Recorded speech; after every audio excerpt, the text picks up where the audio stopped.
안녕하십니까. 예, 누가복음 7장 28절부터 35절까지 제가 한번 읽어보겠습니다.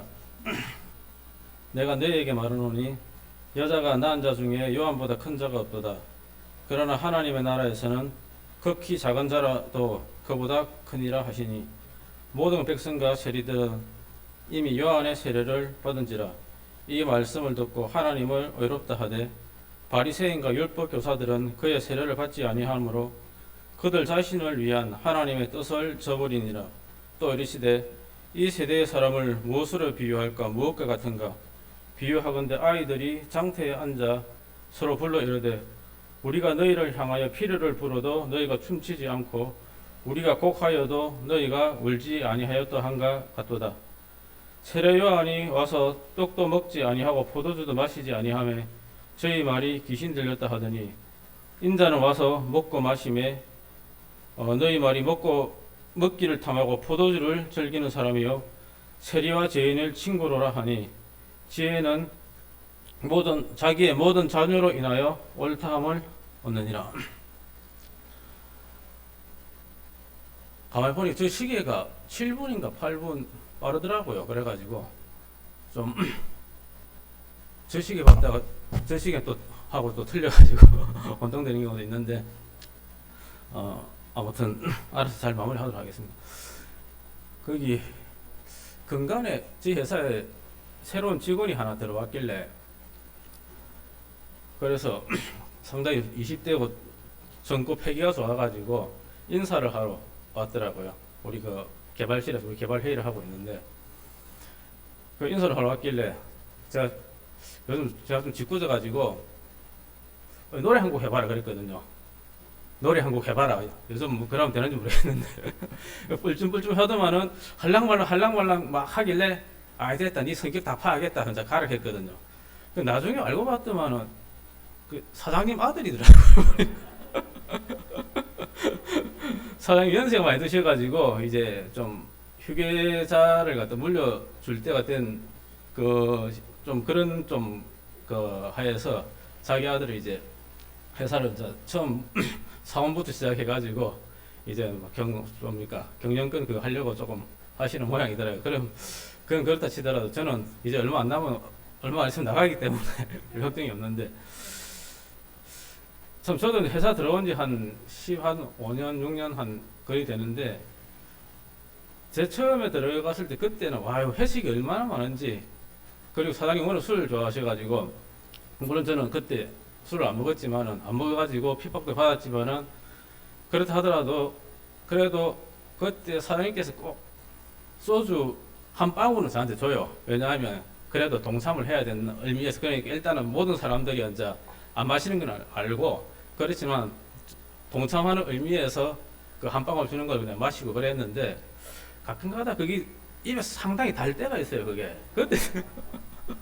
그때는 생각도 나고 막 그랬었는데 이왕 줄락 하면 오늘 좀 많이 주던가 안 하고 그런 마음 있었지만은 그때는 아무튼 신입사원 오면 노래도 많이 시키고 그리고 술도 많이 먹여가지고 해가지고 회식 분위기 좀 또 사람이 또 술이 들어가면 싸우고 막 그러잖아요. 그래 하면 이제 내가 또 말리기도 하고 또 어디 있는 사람 내가 또 집에 내가 또 술을 안 마시니까 또 차를 타고 모셔다 드리기로 하고 막 그랬던 적이 참 많은데 근데 요즘에 오는 애들은 회식을 해도 술을 안 마시더라고요. 술도 안 마시고 그리고 뭐 노래도 거의 안 부르고 그리고 또 운동하는 것도 그렇게 또 싫어하고 근데 대신에 게임이나 그런 거에 대해서는 또 얼마나 또 반짝반짝하고 그리 한지 그래서 이제 요즘 그 회식하면 이제 나이 드신 분들만 이제 술 조금 하고 그냥 한 시간 정도 이제 식사하고 그냥 다 헤어지고 그냥 아무것도 없어요. 그래 하면서 저도 옛날에 나는 나름대로 좀 괴로웠지만은 그때가 참 재미있었던 것 같다 싶은 그런 또 마음도 들고 또 그런 부분도 있고 그래 한데 아무튼 요즘 세월이 좀 세대들이 많이 좀 다른 것 같습니다. 아무튼 오늘 제가 이 말씀을 읽었는데 여기 침례자요 세례 요한이 나오고, 그리고 여기 율법사와 그리고 바리새인이 나오고, 그리고 30절에 보면 또 하나님의 뜻이 나오는데, 그 율법사와 바리새인들은 자기들을 위한 하나님의 뜻을 갖다가 저버렸다고 하더라고요.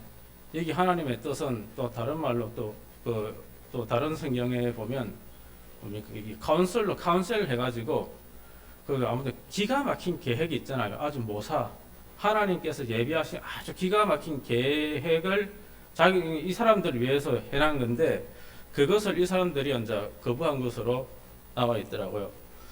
참 이 시대 상황을 제가 좀 봤을 때 좀 많은 부분이 이제 좀 성경을 읽다 보니까 좀 이해가 되는데,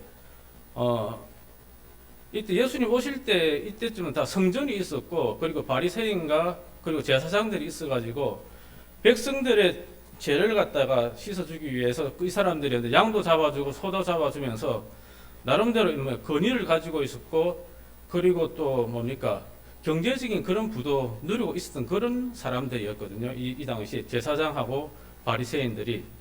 그리한데 어느 날 갑자기 세례 요한이라는 사람이 딱 나와가지고 세례 요한이 이제 침례를 갖다가 베풀었는데, 마가복음 1장에 보면 어떤 침례였냐면 제사함을 얻게 하는 회개의 침례라고 분명히 나와 있거든요. 이 침례가 그냥 침례가 아니라 백성들에게 죄를 씻어주고 죄를 사함받게 해주는 그런 침례를 분명히 베풀었다고 이야기를 하고 있습니다. 그러다 보니까 여기 있는 제사장들이나 이 서기관들이 아니 백성들의 죄를 우리가 담당하고 우리가 양이나 소나 그런 것을 갖다가 그 성전에서 이렇게 이제 해줌을 해서 다 우리가 처리해주고 있는데, 웬 자기들 딴에서는 웬 미친 청년이 광야에서 와가지고 하나님 뜻을 전한다 하면서 세례를 베풀면서 또 죄를 씻어준다고 하니까, 이 사람들 편에서는 이 기득권 그 당시에 이 종교적인 지배층을 가진 사람들은 굉장히 좀 싫어하고 거부했거든요. 그럴 수밖에 없던 것이, 이 사람들의 또 특징을 보면 예수님이 오시는 것이 예수님 그 동방박사들이 찾아와가지고 예수님이 나신 것을 분명히 이야기했지만은 이 사람들이 성경을 대하고 성경을 연구하면서 베들레헴에 예수님이 나신 것을 알았지만은 이 사람들이 제일 먼저 경배하러 갔어야 되는데, 그러지 않고 그냥 뭡니까 헤롯입니까 그 사람에게 이제 넌지시 이야기해가지고 거기 베들레헴에 있는 아이들을 다 죽게 하는 또 그렇게 만든 또 장본이기도 하고, 참 희한하게 이 사람들이 하나님의 뜻을 섬긴다고 하나님으로부터 뭡니까 그런 것을 행한다고 했지만은 전혀 그러지 못하고 오히려 자기는 경제적인 부와 위치는 다 누리면서 이러한 처지에 있는 사람들이었더라고요. 그리고 만약에 아무튼 그렇지만은 이 당시에 보면 사람들이 대부분이 다 가난했던 것 같아요. 예수님 어머니도 예수님을 낳고 나서 뭡니까 거기 그 자기의 그 아이를 낳고 나서 정결함을 자기의 그런 뭡니까 그런 부정함을 씻기 위해서 성전에 제사를 지내러 가는데, 보통 좀 넉넉하면 어린 양 한 마리를 가지고 이제 속죄 제사를 지내러 가는데, 그 비둘기 몇 마리 가지고 거리 간 것을 보면 굉장히 그 당시에 좀 가난했던 모양이더라. 그리고 나서 이제 또 예수의 어머님은 좀 하나님 앞에 좀 비둘기 가지고 그 속죄 제사를 치르하니까 조금 좀 부끄럽지 않았겠습니까? 또 한편 반면에 또 예수의 어머니 마리아 같은 경우는 자기 품에 세상 죄를 담당하는 아기 양이 그 품에 있음에도 불구하고 또 어린 비둘기 새끼를 가지고 제사 지내러 가는 모습도 참 어찌 보면 좀 우스운 거예요. 자기한테는 세상 죄를 담당하고 있는 아기 양이 있는데 그것을 또 두고 또 아무튼 그 마리아 그것까지는 인식을 했는지 모르겠지만은 아무튼 그런 상황에서 여기 있는 가난한 백성들이 이제 자기들이 소망하는 죄를 사함받는 것이고 죄를 씻기 위해서 그런 부분도 있는데 근데 갑자기 세례 요한이 와가지고 그 광야에서 누구든지 회개하고 죄를 자복하고 죄를 받기만 여기에서 내한테 침례만 받기만 하면 제가 사해줄 수 있다는 그것을 갖다가 이제 이 당시에 이제 전파를 하니까 많은 사람들이 이제 그것으로 이제 달려갔거든요. 일단 가난하지만은 영생을 소망하는 그 사람들은 진짜 세례 요한이 말씀을 전하는 그 복음은 정말 너무 획기적인 것이고 너무나도 큰 소망이었거든요. 그 당시에 있는 이 사람들에게 우리가 지금 뭐 그리스도 메시아 하면 그렇게 큰 의미가 안 와닿잖아요.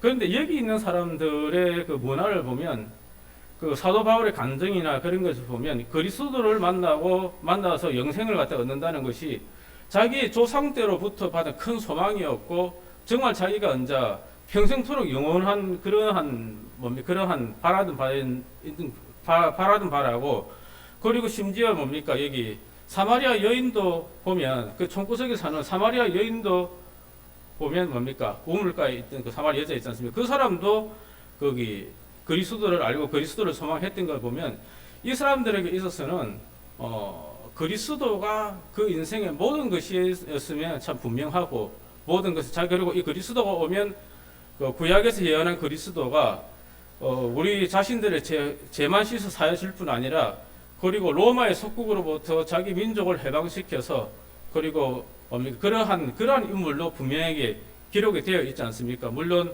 아직 그 자기들을 소망하는 그 나라는 이루어지지 않았지만은 아무튼 그리스도가 오면 우리가 가지고 있는 이 죄 문제 그리고 우리가 이렇게 언제 우리나라가 다시 우리 백성 이스라엘이 로마로부터 해방되는 문제 이 모든 것들이 해결된다는 그 모든 소망을 품고 살았던 그러한 시기였거든요.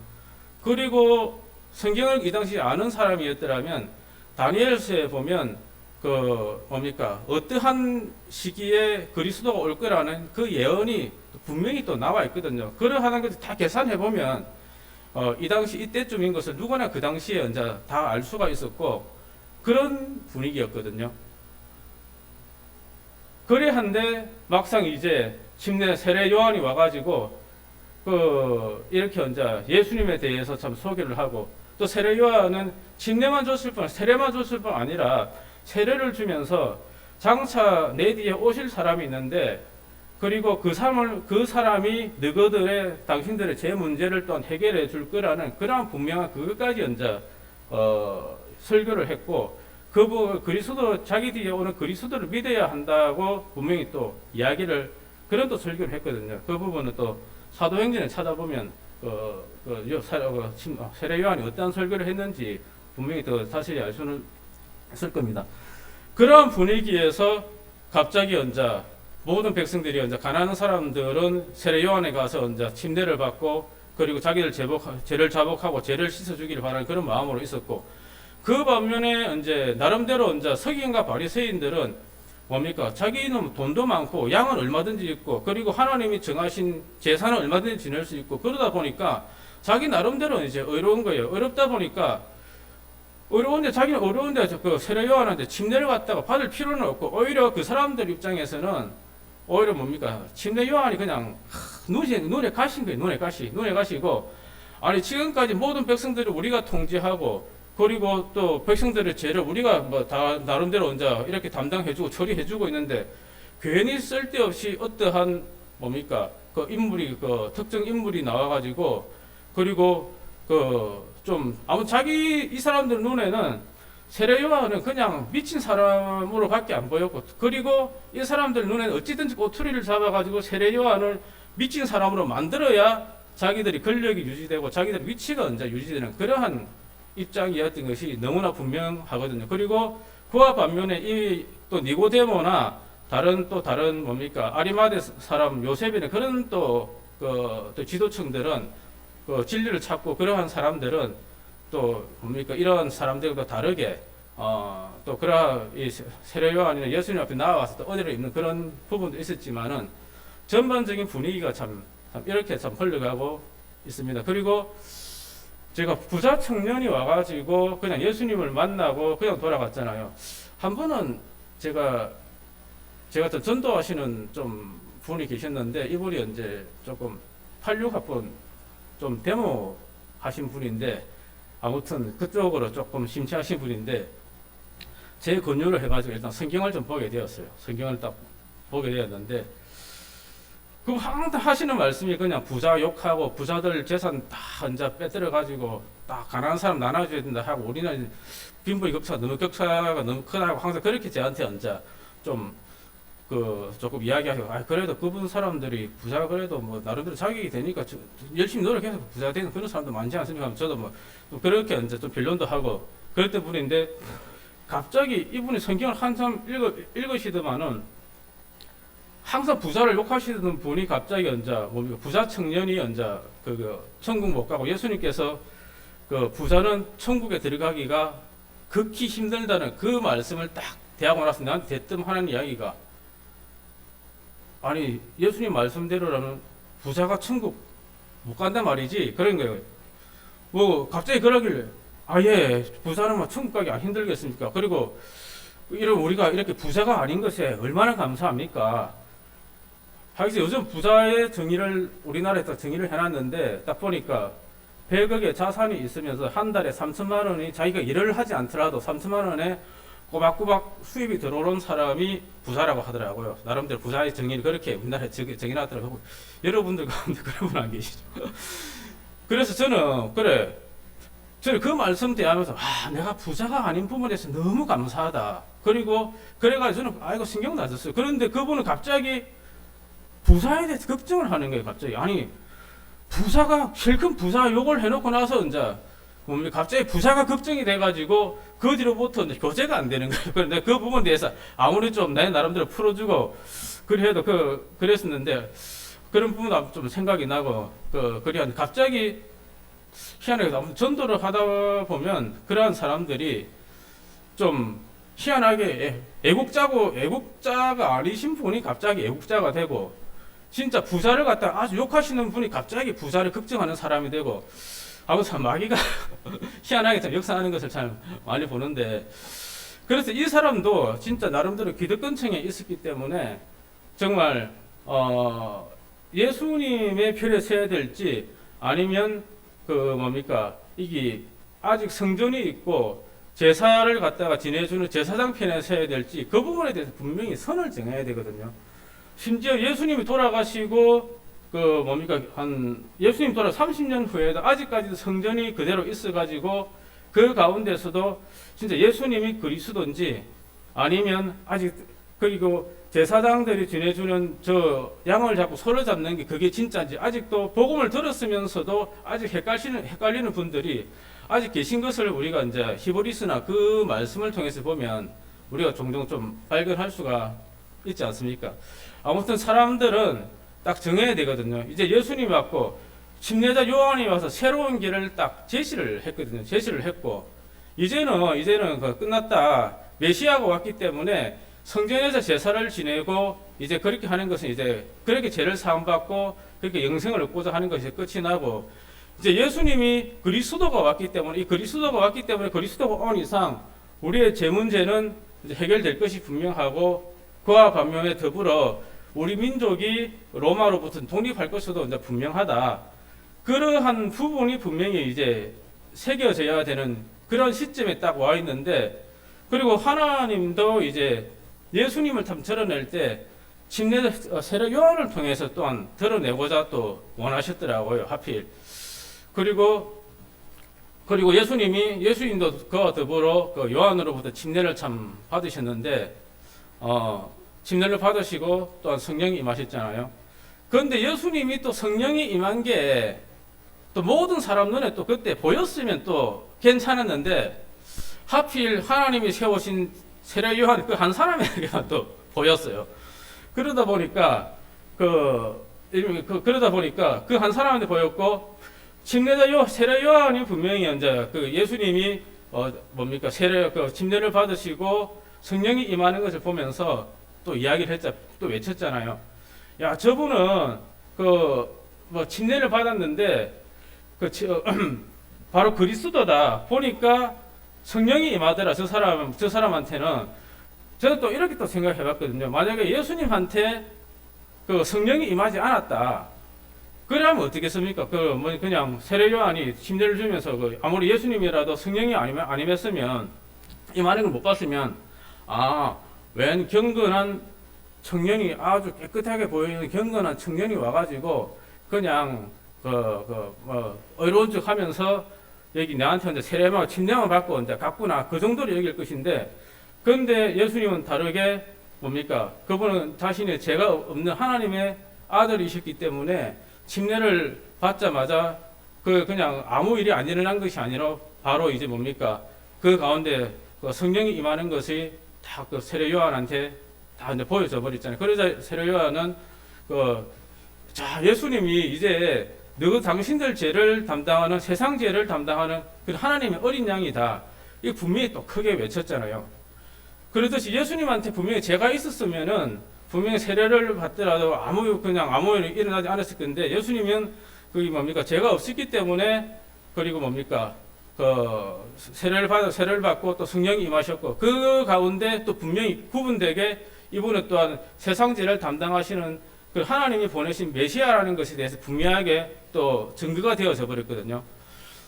그런데 그 소식을, 그 외침을 들은 사람들은 바리새인들의 눈에서는, 바리새인들한테는 그 소리는, 제사장들이나 바리새인한테는 굉장히 그 소리는 걸스린 소리였지만은, 그와 반면에 요한의 침례를 받은 사람은 굉장히 그게 기쁜 소식이었고, 그 예수님이 세상 죄를 담당하고 계시다는 그 세례 요한이 그 외침을 통해서 오히려 이제 예수님에 대해서 굉장히 이제 주목하게 되고, 예수님한테로 이제 모든 이제 이목이 이제 쏠리는 그러한 가운데 이제 또 사건이 이제 진행이 이제 여기서 전체적으로 진행이 되었습니다.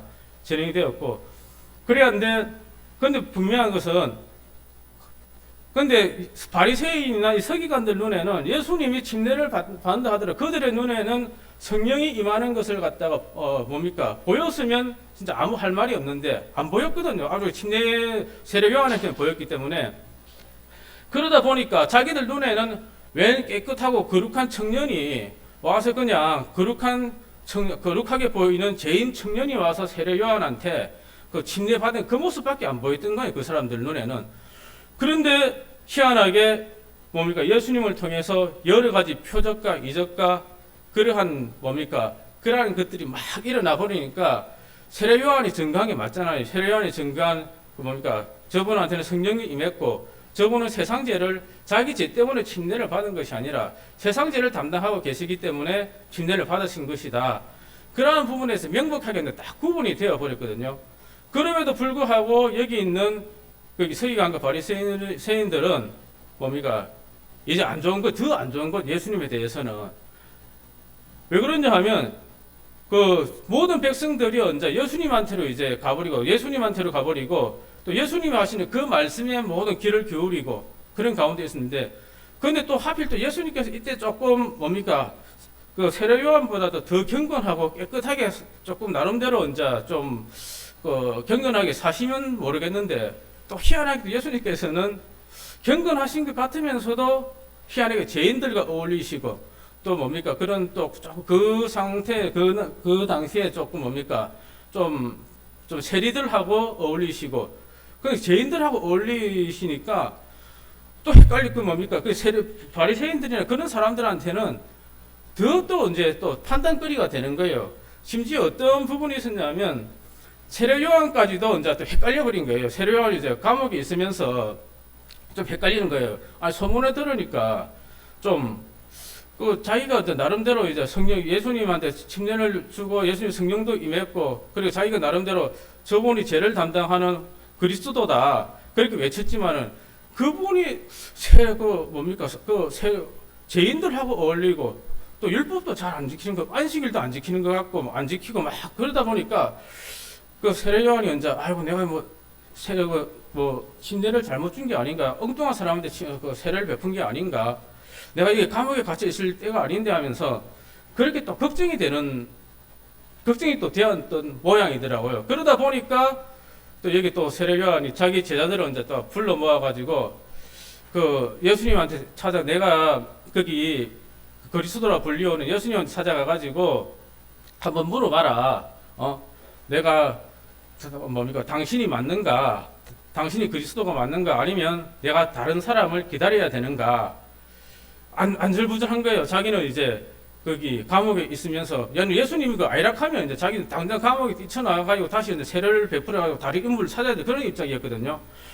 그런데 하필 거기 세례 요한의 제자들이 뭡니까 그 예수님을 딱 찾아뵀을 때 예수님께서 수많은 또 기적들과 그러한 뭡니까 그 많은 또 병자들을 고치고 기적들을 행하는 시점에 또 이 세례 요한의 제자들이 예수님을 만나는 또 이야기가 또 이 앞부분에 참 나오더라고요. 참 은혜스럽게.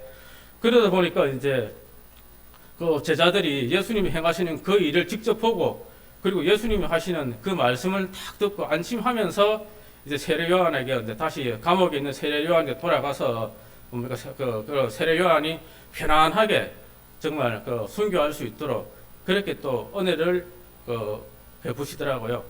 그런 상황 가운데 있는데 그러면서 예수님께서는 세례 요한에 대해서도 그렇게 쭉 이야기를 하고 여자가 낳은 자 중에 세례 요한이 정말 가장 크고 위대하다 그 부분에 대해서도 이야기를 하면서 그리고 예수님이 또 세례 요한의 침례를 받고 세례 요한의 증거에 대해서도 확실하게 또 그가 또 맞물려서 많은 기적과 이적들을 또 행하심으로 인해 가지고 백성들이 이제 칭송을 하는 거예요. 백성들이 야 진짜 하나님이 올바르시다. 하나님이 정말 하나님의 계획이 정말 너무 참 맞다. 하나님은 참되시다. 정말 하나님께서 먼저 세례 요한을 보내셨구나. 진짜 구약의 예언대로 그거 메시아 이전에 먼저 예수님을 갖다 소개해줄 그런 사람을 먼저 보낸다고 하더만 그 말씀도 이루어졌고 정말 하나님이 오르시다. 그러면서 너무 이제 감사해하고 있는 반면에 그런데 여기 있는 바리새인이나 여기 제사장들이나 이런 사람 자기 나름대로 경건하고 그런 사람들은 스스로 그런 이제 딱 이제 뭡니까 이런 사람들하고 예수님하고 정반대의 그런 위치 가운데 있으면서 오로지 뭡니까 오로지 이제 예수님을 갖다가 이제 대적하는 그런 위치에 자연스럽게 이제 서 버리더라고요. 좀 이런 모습을 볼 때 근데 한 가지 분명한 것은 정말 하나님께서 분명히 구약에 그 예언하기를 메시아가 오기 이전에 이제 메시아를 소개하는 메시아 길을 갖다가 먼저 예비하는 그러한 사람이 분명히 올 거라고 또 예언을 했고 그 말씀이 그대로 이루어졌고 그리고 진짜 그리고 그 또 세례 요한을 통해서 정말 율법으로도 구약의 양이나 그런 것으로도 이제 뭡니까 제사 온전하게 제가 시키지 못하는데 오히려 예수님을 통해서 그리스도를 통해서 제가 온전하게 실 수 있는 그런 부분에 대해서 분명하게 실현을 해줬음에도 불구하고 참 이 사람들은 정말 그러지 참 못하더라고요. 그러지 못하고 그리고 예수님께서 그때 뭡니까 예전에 그 부자 청년에게 분명히 좀 말씀하시기를 부자들이 이제 천국 가는 거 천국을 아예 못 가게 할 것이다. 아예 의도적으로 이제 부자 청년을 향해서 그 시대에 부자들을 향해서 분명히 이제 그런 말씀을 하신 것이 어떤 의도냐 하면 지금 봤을 때 제 의도는 참 그래요. 이미 이제 성전으로 인해서 양이나 염소나 그런 것으로 인해서 이제 뭡니까 그 속죄제사는 이제 끝났고 나로 인해서 이제 모든 부분이 이제 이루어질 것이라는 부분에 대해서 분명히 또한 선포를 하셨고 참 다행스럽게도 지금 이들이 지내고 있는 그 성전이나 이런 부분은 뭡니까 AD 한 60년, 70년 정도 해가지고 로마 군대가 와가지고 다 무너뜨려 버렸잖아요. 다 무너뜨려 버리고 정말 돌 하나도 남지 아니하도록 다 무너뜨려 버렸거든요. 좀 예수님 말씀대로 정말 근데 신기하게 지금도 아직까지 이 성전이 있으면 우리도 아마 좀 헷갈릴 수가 있었는데 예수님은 아예 헷갈리지 말라고 그냥 그 성전 자체를 아예 없애버렸고 오로지 이제 예수님을 통해서 오로지 믿음을 통해 예수님을 통해서 정말 우리가 죄를 사함받고 영생을 얻는 그런 길들을 갖다가 아예 확고하게 이제 참 만들어 놔 버리셨더라고요.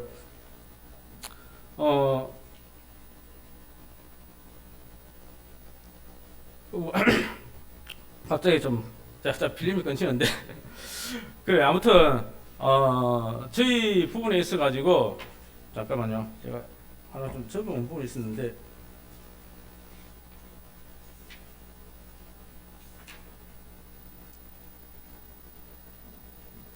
아무튼 제 생각은 이래요. 그냥 이 사람 바리새인들이나 서기관들도 충분히 세례 요한을 모두 침례를 받을 수는 있었지만은 그렇다 하면 자기들이 스스로 이제 백성들 앞에 죄인인 것을 갖다가 이제 또 그렇게 고백하는 그런 부끄러움도 있고, 그리고 또 한편으로서는 또 예수님에 대한 믿음이 없기 때문에 이 사람이 진짜 메시아인지 아닌지 정확한 또 믿음이 또한 그들 편에서 정확한 또 믿음이 없었기 때문에 아직까지도 자기들이 이제 의지하고 있는 성전이나 그런 제사에 대해서 의지하고 있었던 부분도 분명히 참 있을 거라고 그렇게 봐지거든요. 또 한편으로는 또 어떤 부분이 있냐면 이들이 항상 하는 질문이 예수님을 향해서 당신이 그리스도여거든 밝히 말해서 스스로 그리스도이시면 막 증명하세요 하면서 막 그렇게 또 따지는 부분도 참 많이 좀 나오던데, 그것도 참 예수님께서는 충분히 뭡니까 거기 세례 요한의 증거나 그리고 충분히 기적을 통해서 이적이나 기적을 통해서 자신이 그리스도임을 말이 아니라 행동으로서 충분히 언자 보여줬음에도 불구하고 정말 이 사람들은 정말 자기 스스로 여기 보면 진짜 자기들 진짜 하나님께 정말 자기들을 위해서 이 모든 것을 참 베풀어 놓았는데 좀 이 사람들이 날마다 성경에서 성경을 상고하고 항상 성경을 연구하고 또 그러면서 또 제사를 지내고 나름대로 그럴 때는 나름대로 좀 그러한 부분도 있었던 그런 사람들이었는데, 그럼에도 불구하고 이 사람들이 정말 하나님이 계획하신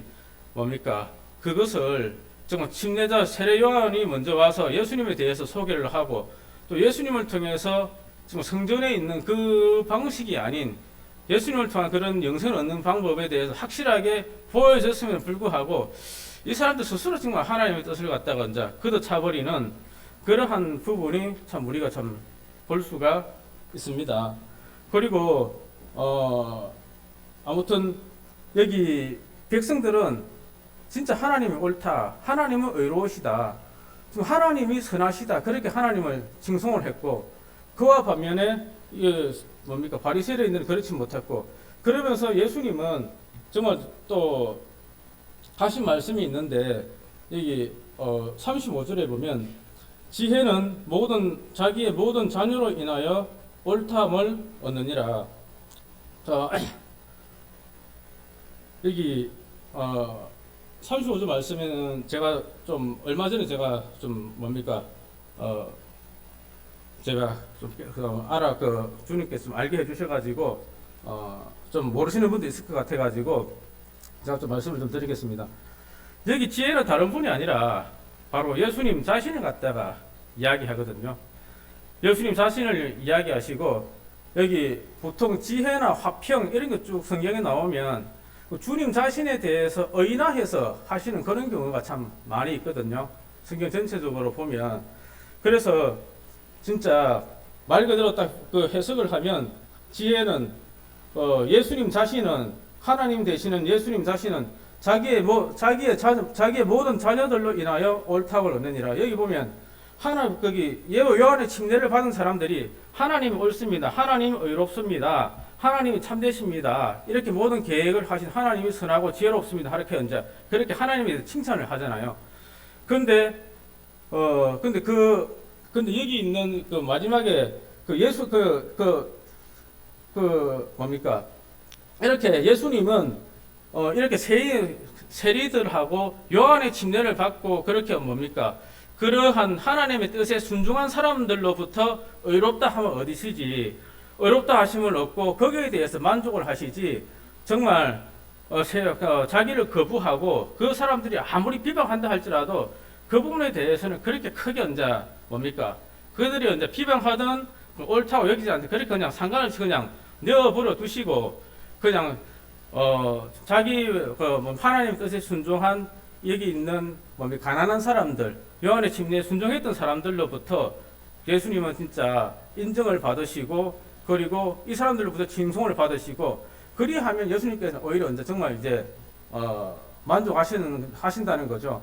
그리고 굳이 여기서 하나님의 뜻을 저버린 바리새인들이나 여기 있는 제사장들한테는 예수님께서는 그냥 아예 그냥 어떻게 보면 냉정하게 조금 뭡니까 조금 좀 신경을 안 쓰신다 해야 됩니까? 그거 상관없이 그냥 여기 있는 자기 하나님의 뜻에 순종하고 하나님 뜻에 순종한 요한의 침례를 받은 그 사람들로부터 인정받는 것만 하더라도 충분히 이제 만족하시는 그러한 모양으로 좀 표현을 좀 하셨습니다.